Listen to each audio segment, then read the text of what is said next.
নন্দী ভট্টাচার্য। আমার একটি ছোট্ট নিবেদন কবিগুরু রবীন্দ্রনাথ ঠাকুরের লেখা কবিতা পুতুল ভাঙা। সাল 27। আমি বলেছিলাম বলে গুরু মশাই আমার ঘরে উঠল রাগে জ্বলে।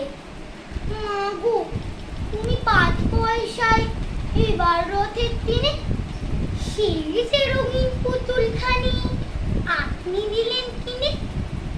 খাতার নিচে ছিল থাকা, দেখালে এক ছেলে।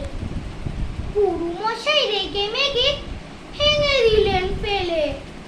বললে তোর দিন রাত্রি কেবল যত খেলা, একটু তোর মন বসে না পড়াশোনার বেলা। মা গো, আমি জানাই কাকে, তোর কি গুরু আছে? আমি যদি নালিশ করি এক্ষুনি তার কাছে। কোন রকম খেলার পুতুল নেই কি মাও ঘটে, সত্যি কি ওর একটু মন নেই পুতুলের পরে? সকাল সাজে তাদের নিয়ে করতে গিয়ে খেলা, কোনো পড়ায় করিননি কি কোন রকম ভাঙা। পর্যটে সেই পুতুল নিয়ে ভাঙেন কি ওর আগে?